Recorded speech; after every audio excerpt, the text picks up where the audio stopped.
आप पहले आदमी हैं जो ये बात कह रहे हैं। आप पूरे सोशल मीडिया पे एहसन शाह को कातिल कहा जा रहा है और तफ्तीश में भी वो कातिल है। आप पहले इंसान हैं जो कह रहे हैं कि नहीं, उसे फंसाया जा रहा है, ये गलत है। ज़ाहिद भाई, आपके सवाल पर दिल कर रहा पप्पी ले लूं आपकी। तो जहां पर पुलिस की कारकर्दगी ये है कि 88% पुलिस झूठ बोलती है, असल मुजरमान को बैक सपोर्ट मिल रही है, पॉलिटिकल सपोर्ट मिल रही है, और डंडा किनको दिया हुआ है? दोस्तों को, खानदानों को, फैमिली में तफ्तीश हो रही है। तो बिल्ला ट्रका वाला के बाद टीपू ट्रका वाला, और टीपू ट्रका वाला के बाद बलाज टीपू का यूं कत्ल ना होता। अस्सलाम वालेकुम, आप देख रहे हैं शान पाकिस्तान और मैं हूं आपका जाहिद खान। जैसा कि अमीर बलाज केस रोज़ पे रोज़ एक नया मोड़ ले रहा है, एक नई स्टोरी निकल रही है, एक नया सवाल आ रहा है, एक नया जवाब आ रहा है। अब ये केस कहाँ जाएगा और इसका क्या होगा? हमारे साथ अब्दुल मतीन साहब एडवोकेट बैठे हैं, इनसे आप बात करेंगे कि ये इस केस को किस नज़र से देखते हैं और इनकी क्या राय है। जी अस्सलाम वालेकुम। वालेकुम सलाम ज़ाहिद भाई, आपका बड़ा शुक्रिया, आप तशरीफ़ लाए। सर, आपकी मोहब्बत, आपने हमें टाइम दिया। अमीर बलाज केस जो चल रहा है उस पर आपकी बहुत गहरी नज़र है। सबसे पहले मैं ये पूछूंगा, जो एहसन शाह पे FIR हुई उसके बारे में आप क्या कहते हैं? वो सही हुई है या गलत हुई है? ज़ाहिद भाई, सबसे पहले तो मैं तमाम लोगों को बताना चाहूँगा, बड़े लोगों ने जब मेरी लास्ट वीडियो वायरल हुई है तो उसमें कमेंट किया था कि शायद एहसन शाह का केस मेरे पास चल रहा है।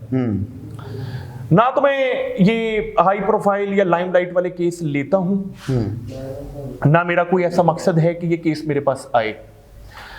मैंने बतौर वकील सिर्फ लीगल पॉइंट्स को हाईलाइट किया है कि जो कुछ भी हो रहा है वो मेरा जुडिशियल माइंड उन चीजों को सेंस नहीं कर पा रहा कि ये राइट डायरेक्शन में मूव कर रही हैं। आपका पहला सवाल है कि क्या एहसन शाह के ऊपर जो पर्चा हुआ है वो ठीक है? तो मामला ये है कि एहसन शाह के ऊपर तो पर्चा हुआ ही नहीं। पर्चा तो हुआ गोगी भट्ट और तीफी भट्ट और 4 नामालूम अफराद पर। एहसन शाह को तो इस पर्चे में डाल दिया गया। एहसन शाह को इस पर्चे में डाल दिया गया? पर्चे में तो नहीं है। अच्छा, उन लोगों में पर्चा किसके कहने पे, आप क्या कहते हैं? क्योंकि जो तफ्तीश चल रही है उसमें यह है कि एहसन शाह ने राय की सोशल मीडिया आप देखेंगे सबसे ज्यादा एहसन शाह को कातिल किया जा रहा है और आप कहते हैं कि एहसन शाह को फंसाया जा रहा है। बड़ी अजीब सी बात कह रहे हैं आप। हमारी एक मूवमेंट है जिसको हमने आर्टिकल 10A का नाम दिया, और उस मूवमेंट का मतलब ये है कि हमने फेयर ट्रायल दिलाना है लोगों को।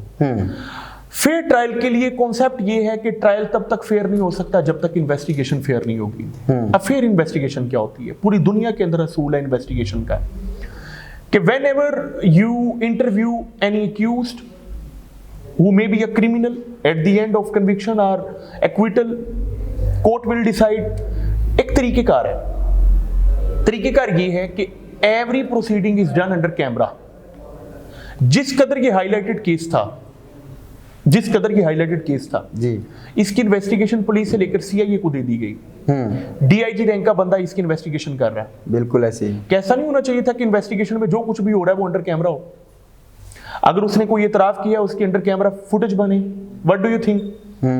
हमें पता लगे कि आप एतराफ किस तरह करवा रहे हैं।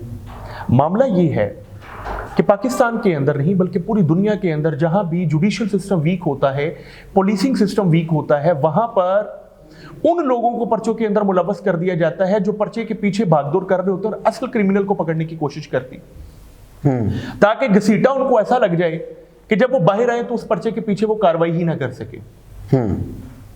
तो आप क्या कहते हैं? इसका मतलब एहसन शाह बेकसूर है? मैं ये भी नहीं कहता। मैं ये कहता हूं कि जो तरीका वारदात है वो ठीक नहीं है। आपने उसको इन्वॉल्व कर लिया, ओके। उसने खुद माना है कि मैंने 5 करोड़ में डील हुई थी, 60 लाख रुपए उसने टोकन लिया, वो उम्र पे गया, उसने वीडियो बनाई, उसने रैकी की। एक बंदा खुद मान रहा है, उसके बाद क्या रहेगी बात? ज़ाहिद भाई, आपके सवाल पर दिल कर रहा पप्पी ले लूं आपकी। आप मुझे बताइए, एक बंदा जिसका अबू अरबपति है, उसको क्या जरूरत पड़ी है कि अपने 14 साल पुराने रिश्ते को 5 करोड़ के एवज बेच दे, और इस तरह बेच दे कि उस बंदे का कत्ल हो जाए, और 5 करोड़ में से मिला भी 50 लाख हो? ये बात कॉमन सेंस में नहीं आती। आप पहले आदमी हैं जो ये बात कह रहे हैं। आप अपने अल्फाज पे जिम्मेदार हैं। पूरे सोशल मीडिया पे एहसन शाह को कातिल कहा जा रहा है और तफ्तीश में भी वो कातिल है। आप पहले इंसान हैं जो कह रहे हैं कि नहीं, उसे फंसाया जा रहा है, ये गलत है। देखिए, पूरे सोशल मीडिया पर तो मामला ये है कि जहां पर अदालतों ने कह दिया कि इमरान खान घरी चोर है, इमरान खान करप्ट है, वहां पर लोगों की एक अपनी पर्सनल राय भी है। अदालतें कहती हैं, इलेक्शन कमीशन कहता है कि जी रिजल्ट बड़ा जबरदस्त आया है। आपकी और मेरी भी तो एक राय है कि नहीं? बिल्कुल है। और हमें जो चीजें नजर आ रही हैं ऑन ग्राउंड, हम वो लोगों को बताते हैं, फार्म 45 फार्म 47 का फर्क बताते हैं। तो इसका मतलब ये तो नहीं कि अगर एक अदारा ये कह रहा है कि फलाने बंदे ने अपने जुर्म का इतराफ कर लिया तो वो अदारा बिल्कुल दुरुस्त है, जबकि उस अदारे की कारकर्दगी ये है कि 100 पर्चे होते हैं तो 100 पर्चों में से सिर्फ 11.66% पर्चों के अंदर कन्विक्शन होती है। इसका मतलब ये है कि अगर 100 पर्चे हुए तो उनमें से 88 पर्चे तो ऐसे हैं जो झूठे हैं, या वो पर्चे ऐसे हैं जिनमें बंदों को झूठा इन्वॉल्व कर दिया गया। तो जहां पर पुलिस की कारकर्दगी ये है कि 88% पुलिस झूठ बोलती है या झूठी वर्किंग होती है, वहां पर हम कैसे मान लें कि आप एक पर्चे के अंदर जिसके अंदर गोगी भट्ट और तीफी भट्ट नामजद हैं, 4 नाम मालूम हैं, उसके अंदर आप घुमा के एहसन शाह को ले आए? उन लोगों की तो बात ही ना हो जो असल क्रिमिनल्स हैं इसमें। तीफी भट्ट साहब के बारे में कहा जाता है कि वो मुल्क से बाहर है। ठीक है। गोगी भट्ट साहब जो उनका अभी कुछ बताया नहीं जा रहा कि वे गिरफ्तार हो गए, नहीं हुआ, ये सोशल मीडिया की खबर है। आप क्या कहते हैं कि ये जो असल मुजरिम है वो गिरफ्तार होगी?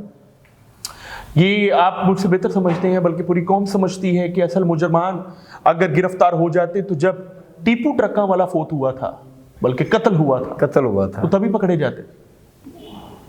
उनके वालिद साहब भी कत्ल हुए थे, बिल्ला ट्रक्का वाला, वो भी नहीं पकड़े गए। मामला ये है कि असल मुजरमान तो भाग रही हैं, असल मुजरमान को बैक सपोर्ट मिल रही है, पॉलिटिकल सपोर्ट मिल रही है, और डंडा किनको दिया हुआ है? दोस्तों को, खानदानों को, फैमिली में तफ्तीश हो रही है। ज़राए की रिपोर्ट है कि इस तफ्तीश को तब्दील किया जा रहा है, कुछ अफसर चेंज भी किए जा रहे हैं, उसकी क्या वजह है? देखिए, पब्लिक प्रेशर, लोगों को समझ आ रहा है तफ्तीशी का काम सिर्फ वो बंदे जो पकड़े गए हैं उनकी तफ्तीश करना नहीं, बल्कि तफ्तीशी का काम है कि जो नहीं पकड़े गए उनको पकड़ना है। आप मुझे बताएं कि तफ्तीशी ये तो हमें बता रहा है कि इस बंदे को हमने पकड़ा हुआ है तो इस बंदे ने हमें ये कह दिया, जो आपने नहीं पकड़े उनके बारे में तो बताएं कि क्यों नहीं पकड़े। एक बंदा बाहर भाग गया,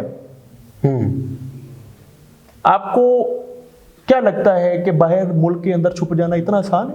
इंटरपोल किस चीज के लिए है? बिल्कुल, लेकिन तमाम दुनिया में नहीं है, चंद मुल्कों के साथ इंटरपोल। तो आपको इंटरपोल पूरी दुनिया में काम कर रही है सर, लेकिन एक ज़राए की रिपोर्ट से आया कि चंद मुल्क हैं। एक सीनियर क्राइम रिपोर्टर से मेरी बात हुई थी, उन्होंने कहा यार अगर उनके साथ मुआहदा हुआ तो फिर वापस आएंगे, ना हुआ तो फिर नहीं बुला सकते। पूरी दुनिया के अंदर सिर्फ पॉलिटिकल असाइलम है, सिर्फ पॉलिटिकल असाइलम है कि जहां पर पॉलिटिकली आप लोगों को पकड़ते हैं तो दुनिया आपको नहीं देती बंदा। ये पॉलिटिकल असाइलम नहीं उन्होंने लिया। मामला ये है कि हमारा जो पुलिसिंग सिस्टम है वो असल क्रिमिनल्स के पीछे भाग ही नहीं रहा। अगर भागा होता तो बिल्ला ट्रक्का वाला के बाद टीपू ट्रक्का वाला, और टीपू ट्रक्का वाला के बाद बलाज टीपू का यूं कत्ल ना होता। अब डायरेक्ट पुलिस पे अटैक करे, इस बात पे ये आ रहा है कि वो काम अपना सही नहीं कर रहे। सिर्फ पुलिस पे नहीं, हमारा जुडिशियल सिस्टम जो क्रिमिनल जस्टिस सिस्टम है वो बिल्कुल 150 साल पुराना है। 1860 का पाकिस्तान पीनल कोड है, पाकिस्तान में जो नाफज है। पाकिस्तान 1947 में बना, लेकिन पाकिस्तान के अंदर जो कानून चल रहा है पीनल कोड वो कब का है? 1860 का। पाकिस्तान के अंदर जो क्रिमिनल प्रोसीजर कोड है वो कब का है? 1898 का। आप मुझे बताएं कि आप मौजूदा जिद्दत के दौर में 150 साल पुराना क्रिमिनल जस्टिस सिस्टम अपनाएंगे तो किस तरह आप इंसाफ फराहम करेंगे?